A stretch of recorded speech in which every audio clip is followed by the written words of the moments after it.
اردو افسانہ عہد حاضر میں جلدوم افسانہ نگار بلراج بخشی پیدائش 10 دسمبر 1949 نگروٹہ جموں کشمیر تعلیم بی ایس سی اعزازات اتر پردیش اکادمی ایوارڈ بہار اکادمی ایوارڈ دیگر تصنیف ایک بوند زندگی افسانے میرے گناہ کے سبھی مجموعہ کلام ڈیتھ سرٹیفکیٹ حالانکہ دفتر ایئر کنڈیشن تھا پھر بھی وہ پسینے سے تر ہو گیا تھا۔ میز کے پیچھے بیٹھا وہ کمشنر کوئی رحم دل شخص لگتا تھا کیونکہ اس کی حالت دیکھ کر اس نے اسے بیٹھ جانے کی پیشکش کی تھی۔ اس نے سنبھالا لیا اور یہ دکھانے کی کوشش میں کہ وہ ڈرا نہیں ہے کچھ مزہ خیز لگنے لگا، لیکن وہ شکر ادا کر کے بیٹھ گیا۔ ادھر ادھر نظر دوڑائی۔ یہ ایک سرکاری دفتر تھا۔ بطور ٹریولنگ سیلز مین اسے کئی نجی کمپنیوں کے دفاتر میں جانا پڑتا تھا جن میں ہمیشہ پرتکلف تزئین اور آرائش کا التزام رکھا جاتا تھا تاکہ آنے والے آرام دہ اور آسائشی ماحول میں بہتر طریقے سے کاروباری سرگرمیاں انجام دے سکیں۔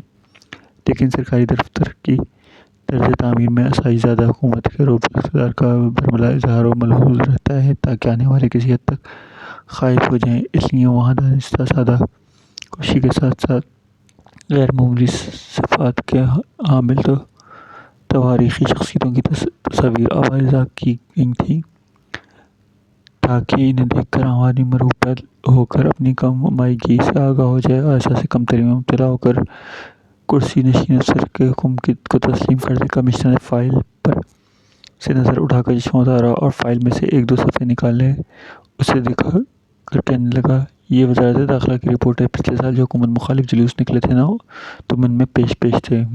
یہ لکھا ہے تم اچھل کے نعرے لگا رہے تھے۔ اسے یاد آیا کہ ایشیا کے کئی ممالک میں غیر مسلح انقلابات سے حکومت کے تختے اڑ گئے تھے گزشتہ سال۔ یہاں بھی ملک بھر میں مہنگائی، کرپشن، دہشت گردی اور زیر اسم متوازی معیشت کے خلاف غیر سیاسی عوامی تحریک زور پکڑ گئی تھی۔ افواتی کہ حکومت ملکی دستور کو معطل کر کے جمہوری حقوق سلب کرنے والی ہے، وہ متاثر ہو گیا کہ ملک کی کروڑوں کی آبادی میں حکومت اس جیسے معمولی آدمی کی سرگرمیوں سے بھی واقف ہے، لیکن وہ سوکھے ہوئے ہونٹوں کو لعاب سے تر کرنے کی کوشش کرتے ہوئے بولا، وہ تو غیر سیاسی تحریک تھی۔ یقیناً کمشنر نے میز پر ہاتھ مار کر دہاڑا، اس لیے خطرناک تھی۔ سیاسی تحریکوں کو توڑ موڑا جا سکتا ہے کیونکہ ان کے مفادات حکومت سے مختلف نہیں ہوتے، مگر عوامی غم و غصے والی تحریکوں کو دبانا مشکل ہوتا ہے۔ آج تک یہاں صرف مذہب یا مسلک کے نام پر تشدد ہوتا رہا ہے جس میں دونوں فرقے آمنے سامنے سفارا ہوتے ہیں، دونوں کو ایک دوسرے کے دشمن ہیں، ایک دوسرے کے سامنے ہوتے ہیں۔ لیکن پچھلے سال پہلی بار ایسا ہوا کہ جمہوریت، شہری حقوق، کرپشن اور دہشت گردی جیسے ایبسٹریکٹ مدوں پر بھی سبھی لوگ سڑکوں پر نکل آئے، چاہے وہ کسی بھی مذہب کے تھے۔ ان تحریک میں دشمن مبہم اور غیر واضح تھا، یعنی بطور دشمن کسی کی بھی نشاندہی نہیں کی جا سکتی تھی۔ یہ بہت خطرناک صورتحال تھی۔ ملک میں انارکی پھیل سکتی تھی، تشدد پھیل سکتا تھا اور تم اس میں شامل تھے۔ لیکن انارکی ہوئی تو نہیں، تشدد بھی نہیں ہوا، اس نے آہستہ سے کہا۔ ہم نے ہونے نہیں دیا۔ میز پر ہاتھ مار کر کمشنر پھر سے گرجا۔ یہ حکومت کی حکمت عملی تھی، ہم نے تشدد نہیں ہونے دیا۔ وقت کارروائی کر کے حالات کو سنبھال لیا گیا۔ ایک مسلح گارڈ نے دروازہ کھول کر اندر جھانکا۔ کچھ نہیں، جاؤ، کمشنر نے بیزاری سے ہاتھ ہلا کر اسے منع کیا۔ حالانکہ کمشنر کو یہ لمبی چوڑی تقریر کرنے کی ضرورت کوئی نہیں تھی، وہ اسے یقین دلانا چاہتا تھا کہ حکومت سوئی نہیں رہتی۔ اس سے بھی زیادہ رویہ یہ اسے پتہ تھا کہ باہر جا کر وہ کئی لوگوں سے اس کی سخت رویے کی تذکرہ کرے گا۔ ان چھوٹی چھوٹی باتوں سے ایک سرکاری افسر کی ریپوٹیشن بنتی ہے کہ وہ قاعدہ قانون کے اطلاق میں نرمی اور کوتاہی نہیں برتتا۔ یہ باتیں قومی عدالت تک پہنچ ہی جاتی ہیں۔ اور دوسری بات، تمہارے حلقے میں ووٹر لسٹ تمہارا اندراج نہیں ہے۔ کیا تم کبھی ووٹ نہیں ڈالتے؟ میرا خیال ہے جناب، میں نے شاید کبھی ہی ووٹ ڈالا ہو۔ کیا تمہارے اس غیر جمہوری طرز عمل کی وجہ پوچھ سکتا ہوں؟ کس کو ووٹ ڈالتا ہے؟ اس نے تلخ میں کہا۔ اپنے ہوش میں تو کوئی ڈھنگ کا امیدوار آج تک نہیں دیکھا۔ کمشنر نے اسے غور سے دیکھتے ہوئے پرتاسف لہجے میں بولا، یہ ایک ناقابل فہم جمہوریت مخالف طرز فکر ہے۔ اس کی وجہ وہ پٹ پڑا، پولنگ